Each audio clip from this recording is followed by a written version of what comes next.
Hello and welcome to Voice of the Boys. I am Jack. And I am a very ill Chris. I'm still here though. He's still here though. So we're back for the second episode. First episode was absolutely fantastic. We cannot thank everyone enough for the support on Twitter, YouTube and TikTok. Over 400 followers on Twitter, 250 on TikTok, and around 33 subscribers on YouTube, which is we're getting places. We're getting places slowly but surely. I think it shows as well that the Celtic family are absolutely brilliant and just helping each other out. We've seen a lot of comments, not just from inside Glasgow area or Scotland, but from overseas. So everyone who is watching us from outside the UK as well, hello, whatever time it is there. Welcome. Welcome. Australia, Japan, everywhere that Celtic fans are.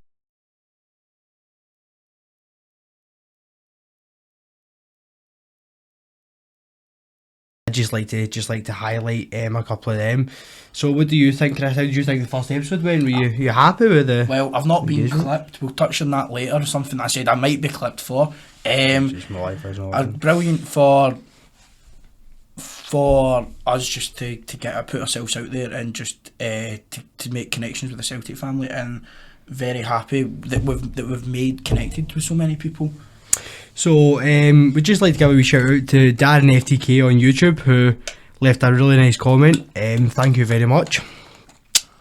Daniel McGlasby from Africa, thank you very much. He was the one who suggested about. There's a lot of fans overseas who fan-made media, and the media that's made by the club are really big for these fans. They don't get the everyday interactions with other Celtic fans as much, going around Glasgow or just day-to-day life, hearing as much about Celtic in their news or their newspapers as us.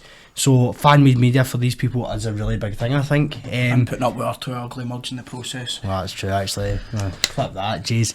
So we're trying to structure things a wee bit better this week. Last week was a wee bit of a hit and go, just to try and include what we could in the segment. So we'd like to try and start a thing every week. It's going to be called Celtic Fact of the Week, which we're going to try and keep as many interesting facts and information to get out there as possible. Just keep reading up and keep going and keep seeing rolling. what we can find. So we're going to go this week with the first non-British player to play for Celtic. He was signed in 1931. His name was Joe Kennaway from Canada, although his name was actually James, but he went by Joe for some reason. He signed in 1931 following the tragic death of John Thompson, and he won the Scottish Cup Winners' Medal when Celtic beat Aberdeen on the 21st of April 1937, which I believe was the highest ever attendance at a football game at 146,000 people. So that is an incredible stat. He made 263 appearances for Celtic, winning 5 trophies in his time at the club. More than James Tavernier. Well, that would have been very hard, let's be honest. So I would just like to put that out there, and we'll try and every week we'll try and give you some interesting facts and trivia. And if there's anything you'd like to share down in the comments that you think would be an interesting fact to have on, please let us know. Just let us know. Let us know, and we'll come out with some interesting ones in the next couple of weeks. So the first thing we'd like to try and talk about today, major thing, is the pre-season tour to Japan.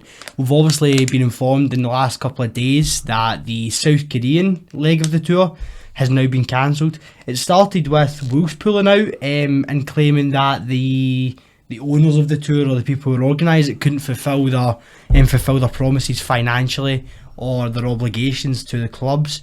And then a couple of days later, I do believe Celtic pulled out. But then you have to question, why have Celtic went and pulled themselves out, and why have Wolves pulled themselves out? Obviously, let's not get into the politics of it, because we're not a politics channel, but we're all familiar with both sides of Korea. We need to question, obviously. I think it's been done for the Asian players, it's been done for guys like Hatate, Kyogo, yeah. So we now need to question, why is it got to 3 weeks before the game for it to be cancelled? Yeah. Now, if anyone's travelling out and was going to travel to South Korea, we can only apologise. Yeah. Nothing to do with us, obviously, but I feel really, really bad for anyone who's purchased tickets, booked hotels. It's an absolute nightmare. As far as we're aware, the Japan side of the trip is going to continue. I can't see anything happening there with such a short time until the game's coming up. Especially with us having such a connection with Yokohama Marinos.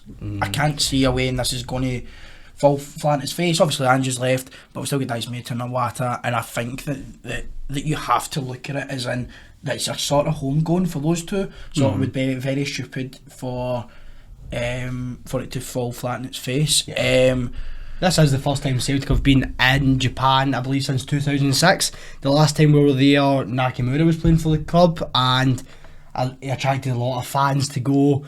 Japanese people who had maybe never heard of Celtic, who have had heard of Celtic, but Celtic weren't, a huge household name in Japan. Do you think now the players we have, Kyogo, Daisen Maeda, all of these guys, do you think they're going to have the same impact that Nakamura had? Do you think they're going to bring fans out to the stadium? No, more, and it's more because Japan it's now a growing sport in Japan. It's obviously, if you look through the Japanese sort of history books, Asia said it came up with football before Britain, which is up for debate, but it was never a big sport until recently, since probably Nakamura onwards. They had guys like Honda, Shinji Kagawa, Nakamura, these guys from Japan, but they've always wanted players to grow and develop, and they were so happy when Celtic took guys like Maeda and Kyogo to the SPL and into Europe. And you just have to look at the recent performance in the World Cup by the Japan national team of how much of a growing ambition the country has to do well. And look how much a role Daisen Maeda played in that. I know obviously Kyogo splits opinion with that Japanese team, and Hatate as well with the very manager. Underused and not calling him up, it does like. us a favour. It does us brilliant. But Daisen Maeda, you could see fit the role perfectly, attacking and bombing forward and pressing. He even scored in the last 16, did he not? Or the last 8? One of the two.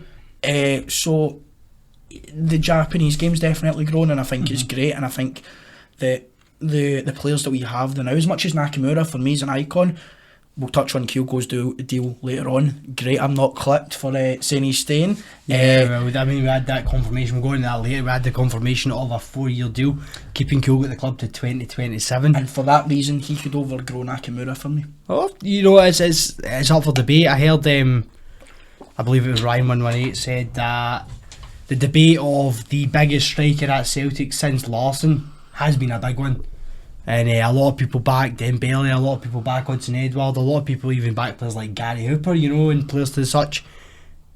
If Kyogo stays for the 4 years and keeps up the scoring record he's keeping now, we could be looking at a player who could surpass 200 goals for Celtic. But then this is my question. Since Henrik Larsson, who's the biggest striker that we've had renew their contract? So that's my question to you. Obviously we'll keep going through this, but it's just something I wanted to say.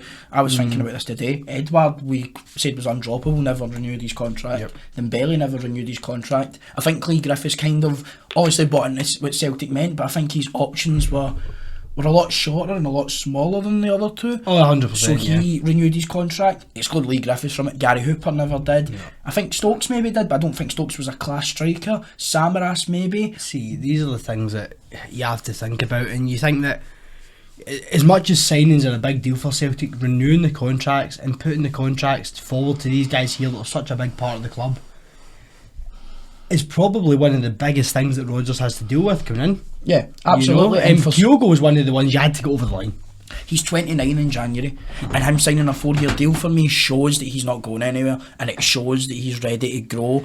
And I seen something on Twitter, and it said, obviously with Jota leaving, we'll touch on that as well coming up, but it said for Kyogo's contract, for the ones who are willing, he is willing to stay, he's willing to grow, he's willing to give it a go. Now, I think personally, Kyogo kind of pushed for the new deal.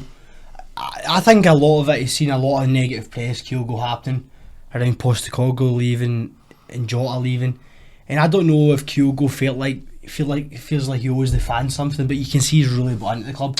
And the documentary was released a couple of months ago. Oh, it's brilliant. Of him, I think he really feels like the fans have given him something. He's really loved. I mean, with the celebrations, the songs, the fans love him. The board love him. The players, the managers, everyone loves him. And I feel like for him, I don't think he would want to risk that to go somewhere else where the connection there's not the same strong connection with the fans, and as well there's 60,000 fans in that stadium every week. You're not going to get that down in England especially I like Kyogo, but even Man City don't pack their stadium every week, so you're not going to get that many places else. No, and you know, down in England, you know, you have 1 or 2 bad games, 3 bad games in a row. You know, you're looking at being on the bench and being dropped from the team. Absolutely. And you know, keeping your position in the English Premiership, it's not as forgiving as the Scottish League. How many players have we seen go down to England and have not Let's started? just look at Odsonne Edouard and players like this, Stuart Armstrong. You know, a lot of guys, Olivia Sham going down, and we can't even get in the team for what's Swansea happened to every Olivia week. Sham, exactly. And these guys, as much as the banner said ages ago, you know, you're swapping success for mediocrity. Yep. And at the end of the day, look, we know where Celtic's place is as a club, not financially, but as a club, worldwide recognition. We are one of the biggest teams worldwide, you know, up there with the other teams, and we've got supporters clubs in over however many countries around the world. More supporters clubs than most of the teams in England.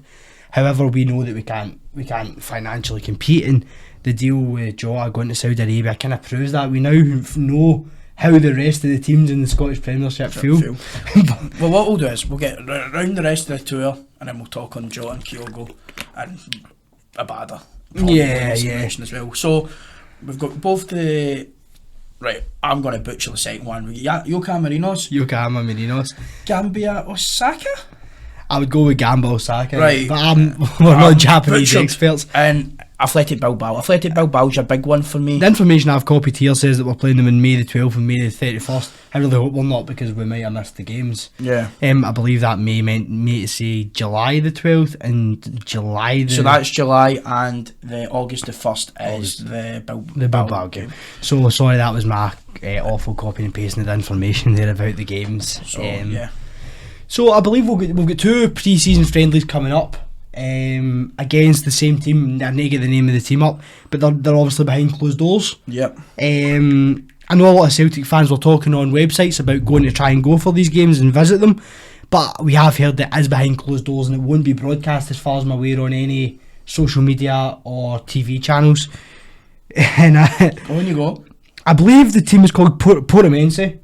So that's, you know, we're playing them twice. We're playing them on the 12th of July at 5 o'clock, and we're playing them again on the 15th of July at 11 in the afternoon.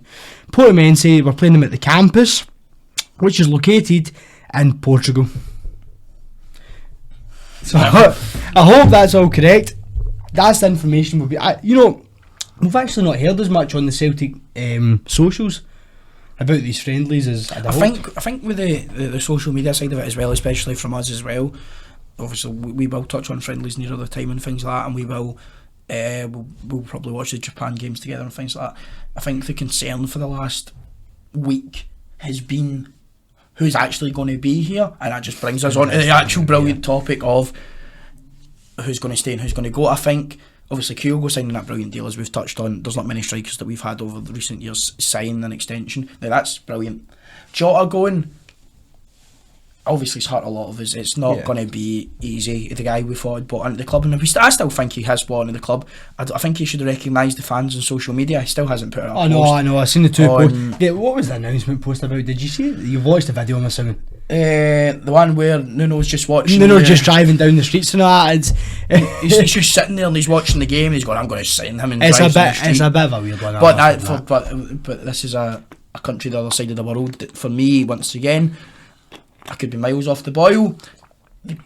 They've just not. Maybe they've not witnessed the growth of football being a game for the fans. It's been kind of monopolied for them. We do look at it as another rising league.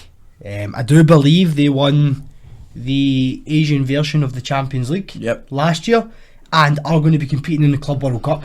Yep, they are. With players like Benzema, N'Golo Kante, and now Jota. You know, they're going to be trying to build their global recognition. But Jota's the biggest out of the 3 of them. Oh, definitely the biggest out of the 3 of them, and the youngest. Cup winner and a better Ballon d'Or winner. Jota. The guy who got Player of the Month in Scotland. I must admit, I'm a bit disappointed that I didn't see a recognition post. I think that's the disappointing factor. It has to come. It must come eventually, no? It might not. You never know with these guys. These guys are here doing a job more than anything. For me, that's why I'm more appreciative of Kyogo.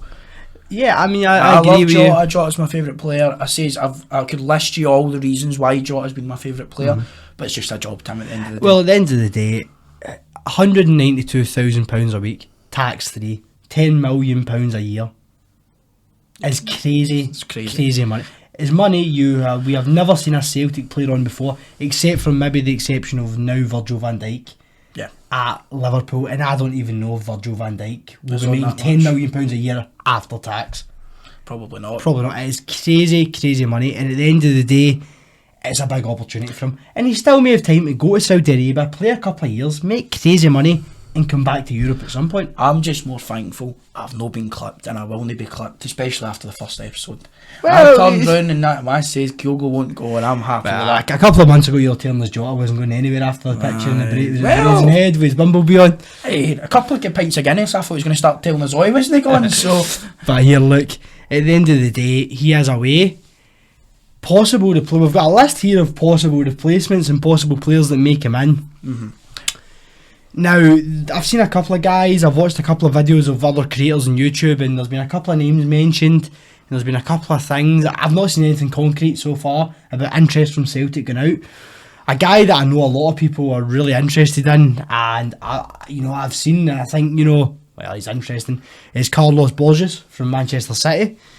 He's a really young guy. He is also Portuguese, so there you go. You'll get to keep the Portuguese flags. Not keeping the Portuguese flags. Put them away. He's a guy who's he's a very eccentric, out there player. He's a skillful. He's good with his feet.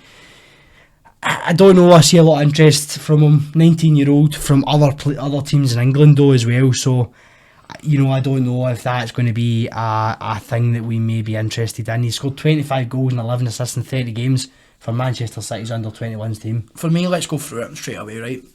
Abad is obviously linked to go to Ajax and Sporting Lisbon. I think someone's talking roughly on social media about £9 million. Now, for me, Abada, you need to pay more than that for Abada. Let's not joke around here. 15 million at least. Now, you still got Abada, he's under contract. There's no any news of him going. I think he will go though. So you get Abada, Haksabanovic.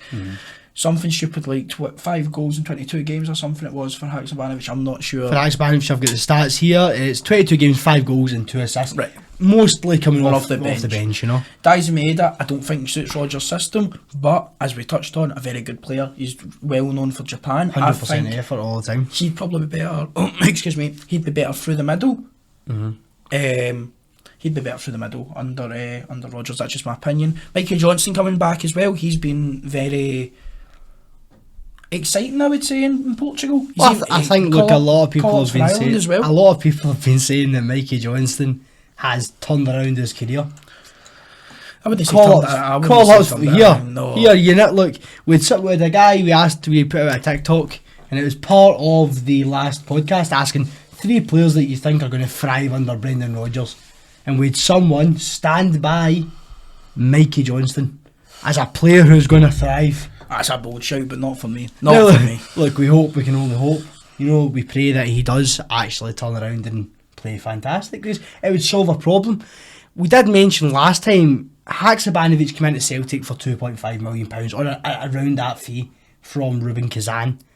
He was signed by Rubin Kazan the previous year for £6.5 million. Haksabanovic for me is a sub player, and I love watching him come off the bench, because I remember in the cup final against Rangers, he knocks the ball past goals and catches it on the side, goes through, scores, and that's where I'm sitting there and I'm watching him going, right, good. There's that sort of drive with him. Do you feel though he looks like a sub player because he's not had the right amount of time? Jota was in that team. It's hard to displace. You could Jota. say that, but it's hard to displace Maeda. Does Haksabanovic maybe just need a good run of games, get his fitness up, get his match fitness up, and we may be looking at a guy who could score from the left wing position 10 goals a season? Yes, I know, because I want someone. He's only 23, 24. He plays for Montenegro. I want him to push. Yeah. Maybe Ange was stubborn with his choices. You never know. I like him in the number 10 role as well. I like him. Yeah, the number 10 looks pretty good in the number 10. I think I always preferred him as that. I like him playing off Kyogo and things like that. But there's many options we can look at wingers. Well, I mean there is, and that's the thing, is that probably Postecoglou leaving Celtic was a big worry for all of us. We were stressed, we were angry, we were sad. There's a lot of things that Celtic fans were. However, we have never seen a manager leave Celtic in a better position. 110%. You know, unfortunately, I think better than Brendan Rodgers left Celtic, you know. But Brendan Rodgers, when he left Celtic, I'm not wanting to talk about Brendan Rodgers because, well, as I said, I've got opinions about him. He left halfway through the season, took four backroom members of staff with him. Rodgers took that, and then we had guys like Boyata's contract who was running out, and he didn't care. Boyata didn't care. He didn't want to stay. No. That summer we had to sell Kieran Tierney because we didn't qualify for the Champions League. So now we're in the position where we're getting automatic qualification for the Champions League. Angie's approach to try and get some of the staff, and Celtic went up. You're not getting any of them, and that's why Angie said I to think take big props to guys like John Kennedy, Gavin Strachan, my wee laptop king, and the guys who never went. You know, 'cause I feel like Celtic may have been open. You know, if the money was there from Tottenham, they probably to would let have these guys go. And I think personally, you know, they decided to stick by Celtic. I think John Kennedy's got a lot of stick in previous years, and obviously took over as intern for the time, and he got a lot of stick. But I think the guy is Celtic through and through. But you're now at the point as well where if players want to leave, which is totally up to them. Like Jota might have wanted to leave, for example, to get all that money and play in Saudi Arabia. People are going to have to pay prices because, realistically, for me, I'm looking at the contract scenario now of the players, and the only player that I would say is a first team quality player that could get into the team that would need to replace because he's on the last year's contract's David Turnbull. Everyone else has got 2, 3, 4, 5 years. Yeah, well, they got a lot of guys. So if these guys want to go, Celtic are going to get good money. They're not in the position like they've done with Boyata, where Boyata, they were like, can we offer you a contract? Boyata goes, no. We sure we can't tempt you to stay? No staying. You sure? The money should be there. To let our star players go, the money has to be there. But if they say no to staying, that's when Celtic, now rightly so, are getting rid of them. When Ange came in to get rid of Christie, get rid of Edward, Ayer was already out the door, he paid off Neacham. There was a good amount of players who didn't want to be at the club, and the first thing that we done was, right, bye-bye, don't let the door hit you on the way out. Now the issue is that Celtic have got players who maybe are under contract and accepting the right price. You don't want to undersell these players. If Abada wants to go, you're not underselling them for 9 million. You're looking at 12 to 15 for me. Yeah, I mean, I don't remember exactly how much we paid for around about 4 million. It was about 4 million. 4 million from a team in Israel. It was Ange's first sign. I think 12 to 15 is a good markup, and it's a realistic expectation in today's market for a young player absolutely. going to a top team. But we don't want guys to be in the change room and being toxic. I think that's what we've seen with Giacomakis. That's how he went for so cheap, I would say. £4 million. 4 million, and we signed them for 2. So you're looking at that sort of next step, building on, moving. For me, that is what Celtic are now in the driving seat of, because they don't have players calling the shots, whereas maybe 5, 6, 7 years ago they had guys who were so valuable to them, Edward, Boyata, who were going, do you want a contract? No. Can I offer you another contract? No. I think now we're, as I said last week, we are now in the ascendancy. You know, look, from when we reached the European final 2003, did the club's stature maybe regress a wee bit?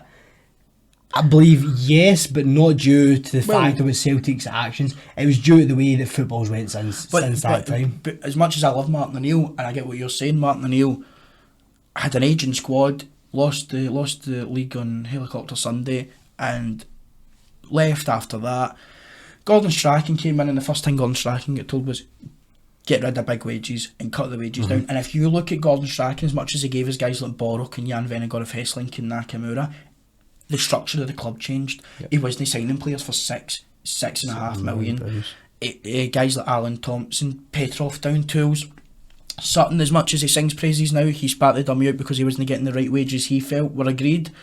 John Hartson, I think, was the only one who kind of stayed, but after that John Hartson kind of fell off the face of the earth. Look, we can go over it as much as you like, but at that time Celtic changed, and Celtic changed because they went, look, we've spent all this money to have a good run in Europe, it's now over, let's just regress. McGeady didn't want to go. No, I didn't want to go. McGeady didn't want to go. Spartak Moscow, and they sold him. And that just shows what Celtic's like. Celtic will take the money if the money's right. And well, Celtic, I think we're still going to be like that. But now, with the ever-growing market and the quality of our players rising, you know, now you're looking at it and you go, well, look, we shouldn't be forced with players in long contracts to take the money if the money is not correct. Correct, but also we shouldn't also be at that point now where where it's happened. It's now happened, and Celtic are now Brendan Rodgers back, best position we've been in with a manager coming back. Jota's just left for 25 million. Brendan Rodgers been offered a kitty of 30 million. You're looking at about 50 million Celtic should have to spend, because I would hope that all the money we've made from Jota will be invested back in. Brilliant getting 2 or 3 guys through the door already. Iwata's permanently now in. Marco Tilio and Thiago home. There's 3 signings. You're looking to keep going and keep building and keep moving. And maybe, as you said, not a lot of talk of friendlies on Twitter. Yep. But I think it's been more Celtic fans doing what Celtic fans always do, and me included, worrying who's going to actually be here for when the first ball's kicked for the start of the season. Well, that's it, and you're wondering how that first starting 11 is going to look like in a competitive game. And if you remember, 2 years ago when we went to Tynecastle, we were not ready for the start of the season. We would chuck Carol Starfelt in. Kyogo had only arrived from Japan and he was on the bench. He arrived, yes. So practically that day. You're now looking at that starting 11. I think Anthony Ralston got the goal. We were hopeless at the Tynecastle, but we got to the start of the season, we weren't ready for it. I don't think the team's going to be gutted, but I think Celtic will spend big, and money needs to be spent big, because if Rodgers says he wants to do something in Europe, I like this team, and it is the best Celtic team that I've been connected with, but it's not ready for Europe. It's not ready for the Champions League. I don't think, which was proven last year. We were going through a little bit of a bad spell and not taking our chances in the league or in Europe. Hitting the post against Real Madrid with some brilliant chances. Home and away. Guys made a Mr. Sarah against Real Madrid as well. Look, you can go over all the misses, you can go over all of that, but time's passed. If you had a time machine, I would have probably buried some of the chances missed by Celtic. But look, that's the thing we're looking at now, though. Are we in a better position now? Going into the Champions League this year, are we in a better position than we were last year? No, we're not. As it currently stands, no. Johnston's an upgrade in Juranovic 110%.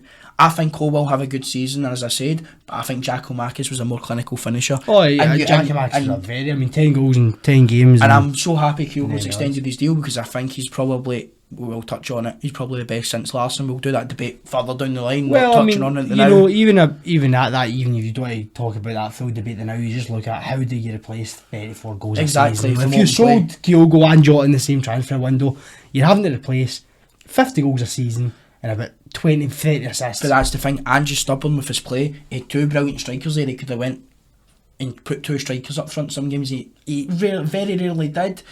Giacomakis, obviously rightly so, covered that 6-month period when Kyogo was out, was brilliant. 2 or 3 hat-tricks, kind of drove us towards the career, the top of the league, all that. You're looking at it, and that was what we got. We got the league title because of Giacomakis driving at it. Now, I can understand why he went, but we lost Juranovic and Giacomakis. You've now lost Jota. Signing guys for $2.5 million. I don't think Tilio is Jota's replacement. I think they will spend big money, and I think it's going to come. But as it currently stands, from when we played Real Madrid in that first game at Celtic Park to now, the squad looks very different. Even bad, I think it's going to go. You're looking at that Celtic team. Aaron Moyes retired as well. So you've lost 4, 5, 6 You've players. Lost 4 players who are vital to the team, I would say 5 or 6 easily who could have been in that starting 11. Yeah, and I think that is the biggest problem going in, as the players you've lost. It's not the players you're signing, it's the players you've lost. And now, if you're looking at it, you're looking at it from the outside in for this Champions League group stage coming up. Brendan Rodgers is a very different manager to Ange Postecoglou in Europe. I would compare, if I was comparing honestly, I think Brendan Rodgers done better. No. In Europe?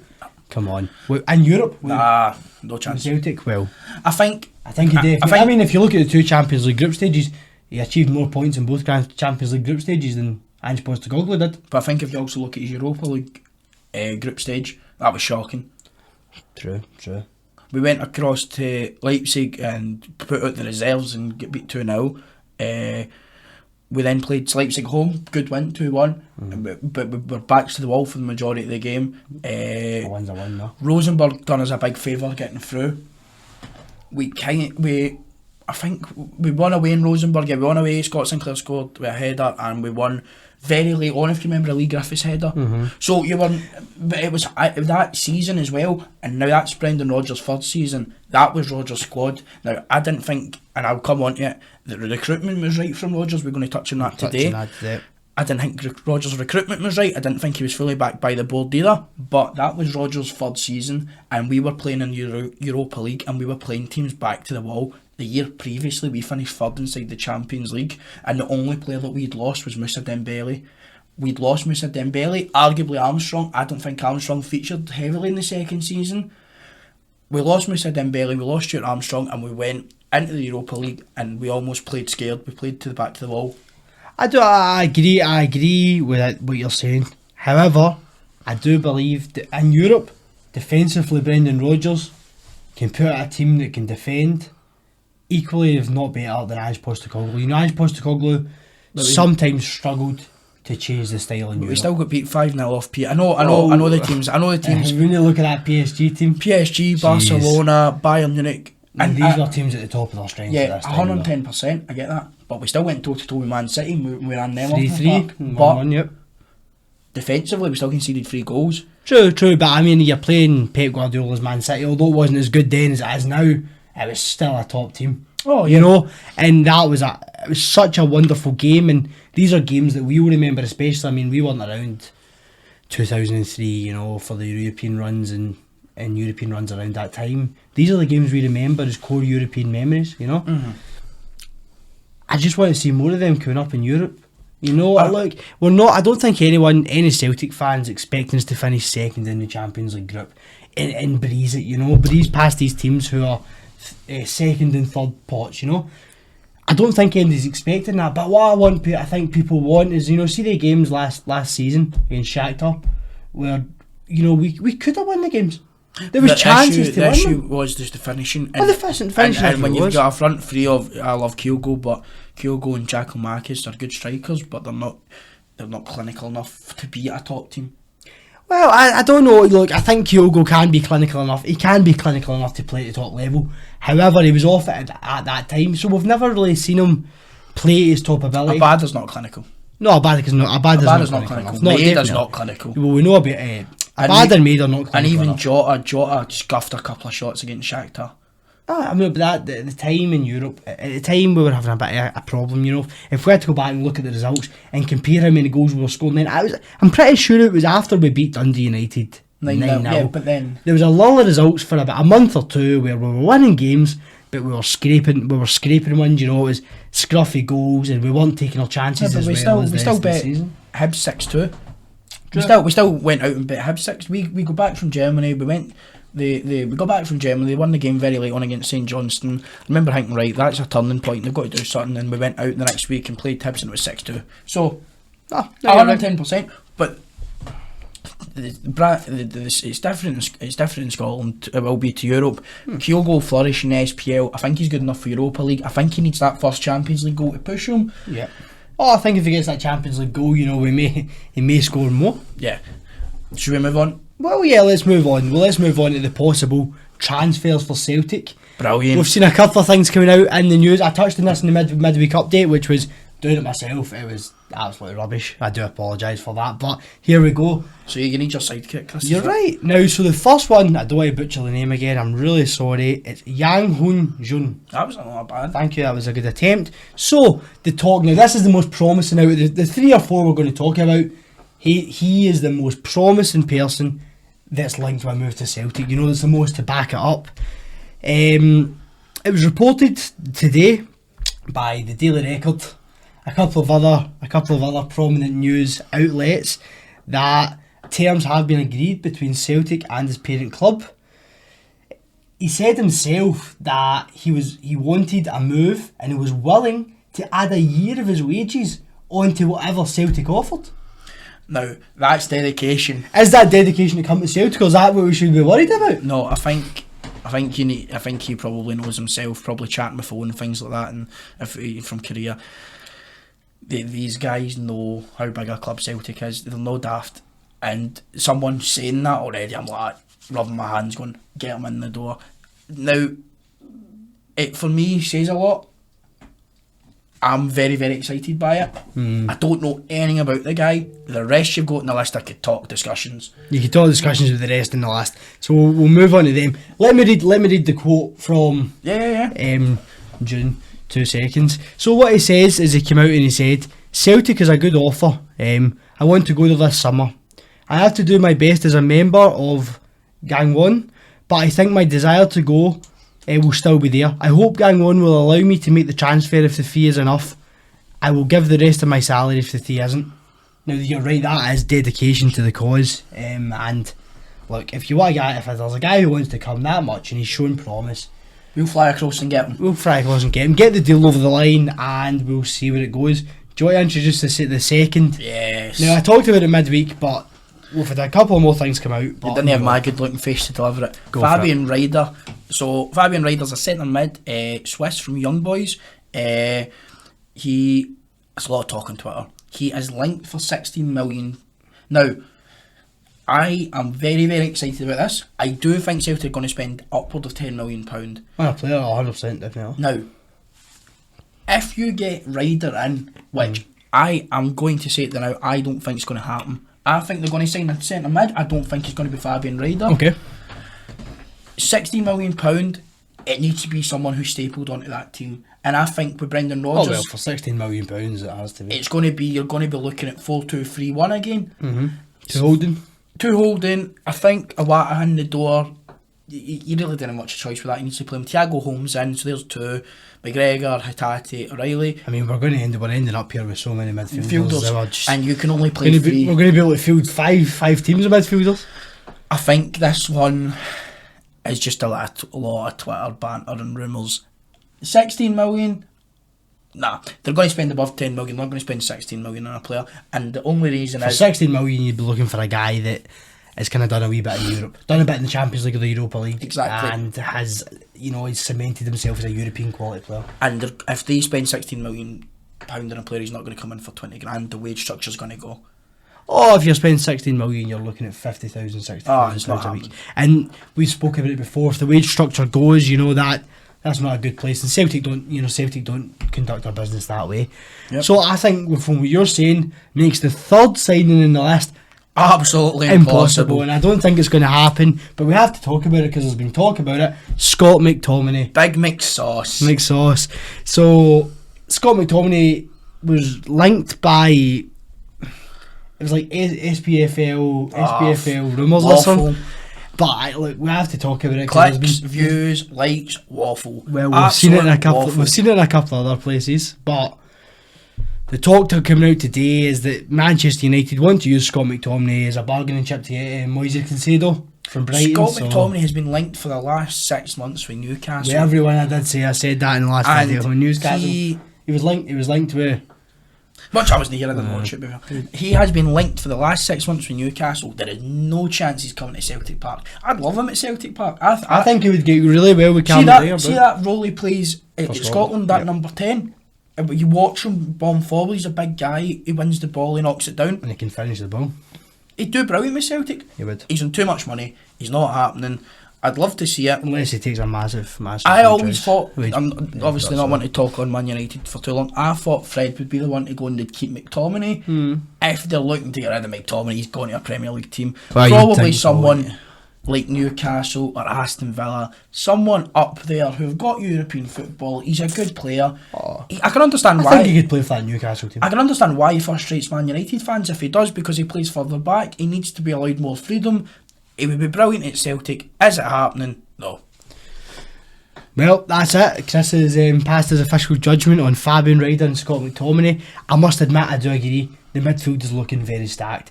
And to bring in a player worth £16 million when you've just spent £2.5 million on home, Awata coming in, you've got Callum McGregor, you've got an abundance of players there. I think they'll sign one more centre mid, but they're not going to go it's not 16, 17 million. I think the big money, if they do spend it, is going to be a winger. Or a centre half. Oh yeah. I mean, let's be honest here.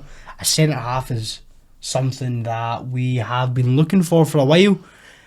I think we all love Carol Starfelt. We all know that Carter Vickers' team is secured into place. His place is secured in the team.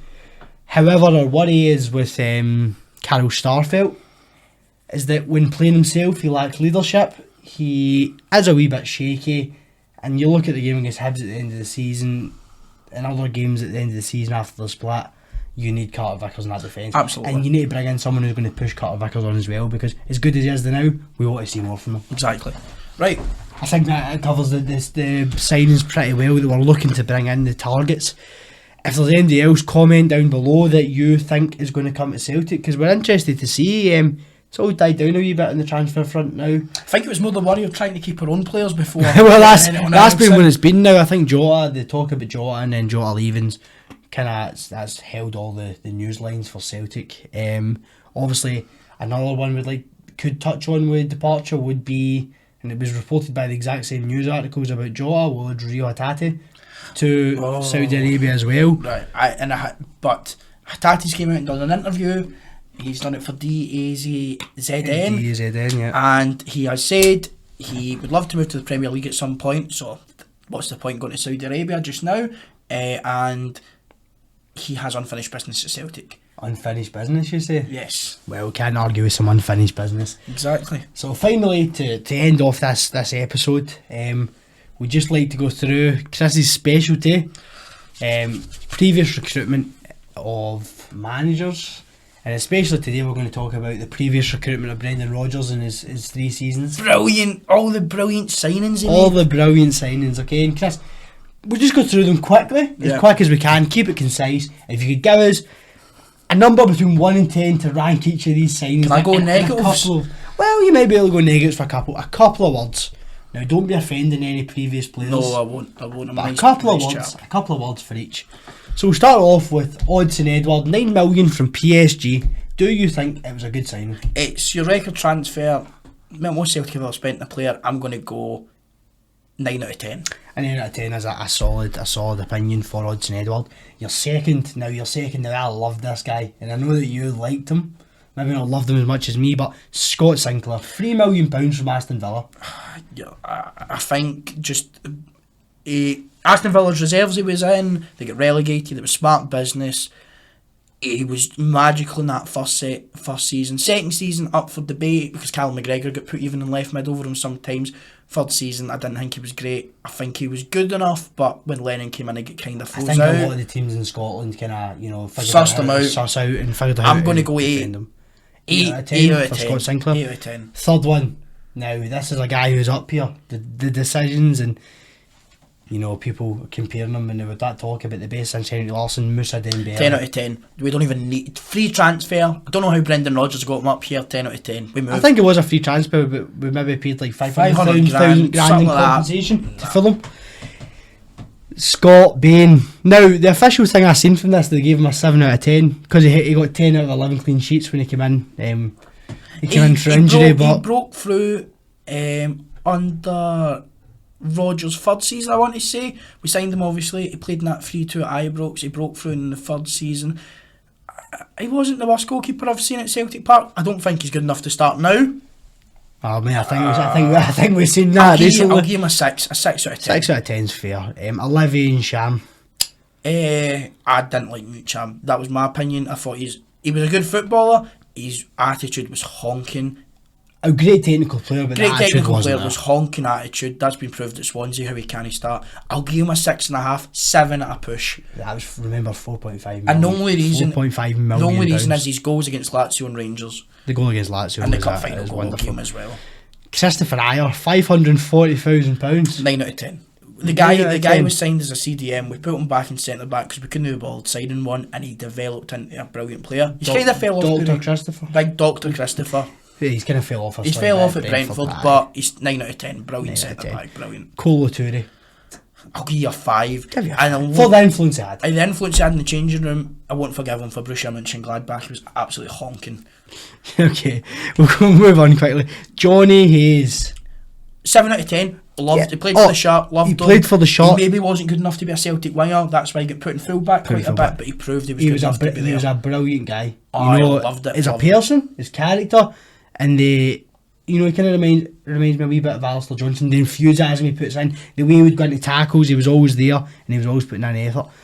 Jack Henry, £1.2 million from Dundee. 1.2 3 out of million. 10. 3 out of 10. The only reason he's getting that is for calling his previous, the previous club. He was at Ostend and he called the player a space cadet. He's getting a 3 out of 10, and the only reason is for his banter. Oh, we'll move on from Jack Henry to Emilio Azagiri. Now this will go with Emilio Azagiri on the second stint. Second stint? Yes, not first. 2 out of 10. 2 out of 10. I honestly seen Emilio Azagiri. He made his return against Partick Thistle, and I remember watching it in the cup and thinking, he gets slower or Partick Thistle players get faster. One of the worst re-signings I've seen in years. Instead of buying Bergen Melling, we signed Izagiri. Shocking. 2 out of 10. Now everyone loves good Doris De Vries.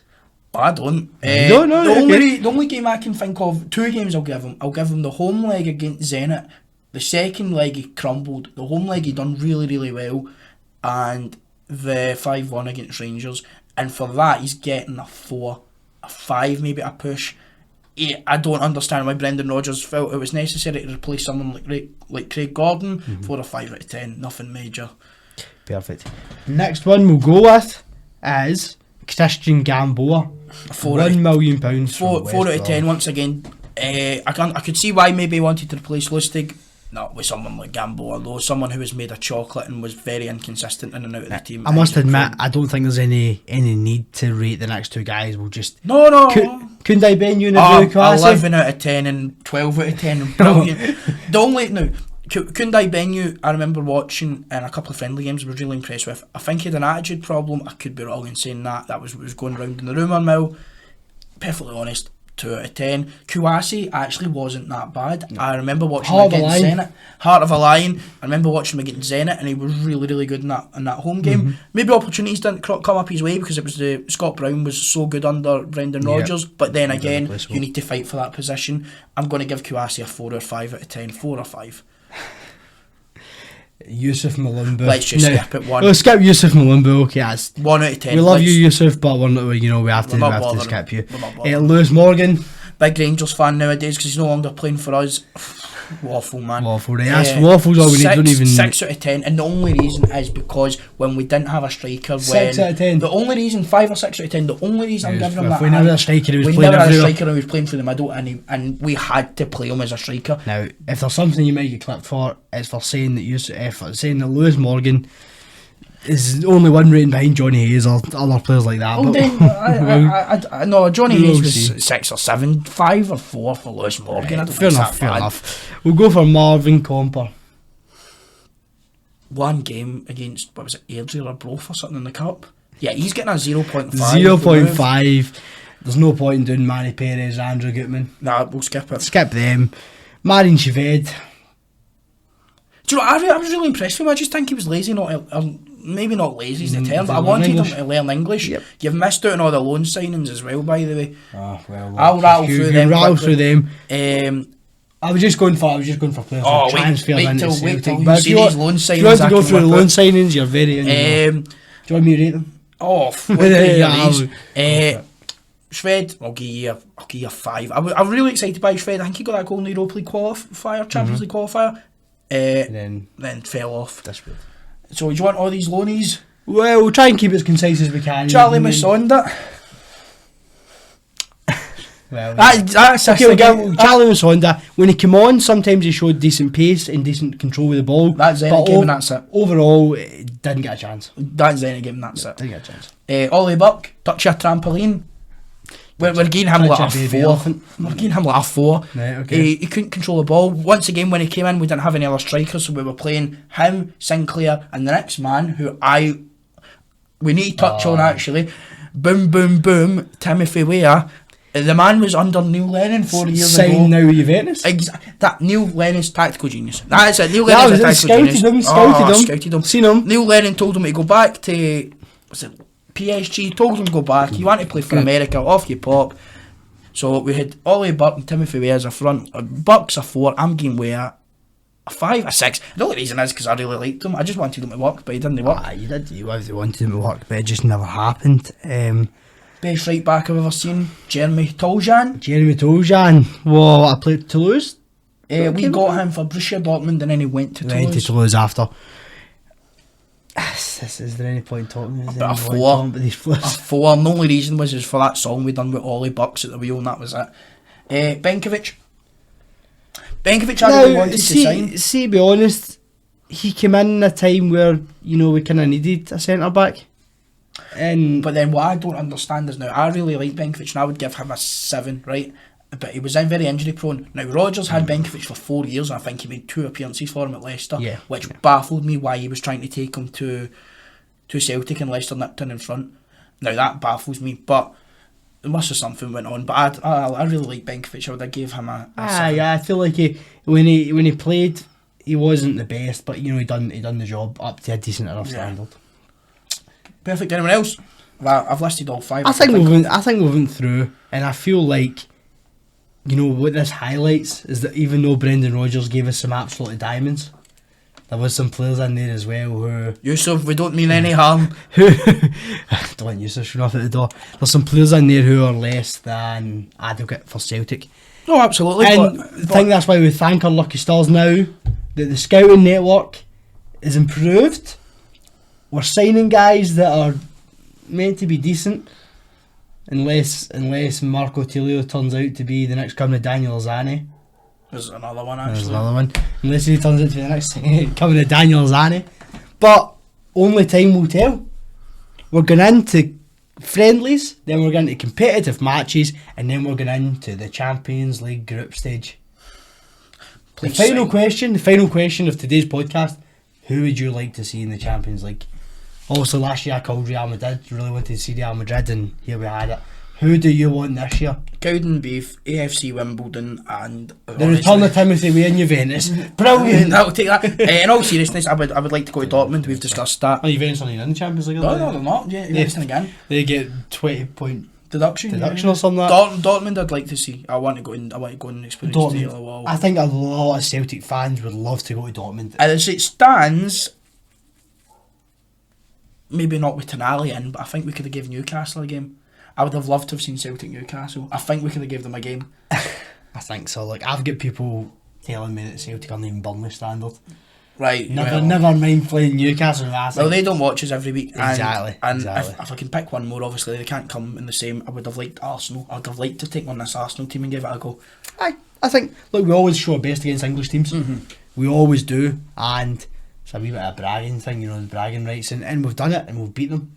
And that season we were one of the only two teams not to be beaten by that Manchester City team.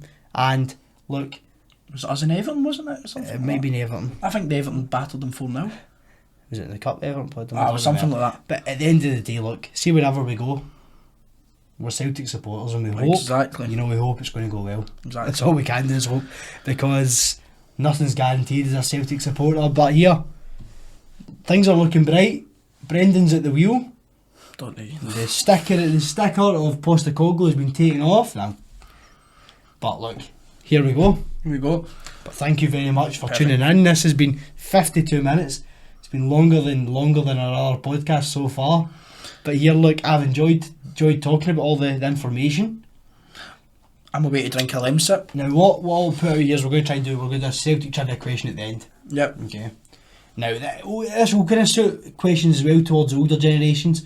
I've looked at the analytics and it's mostly younger generations.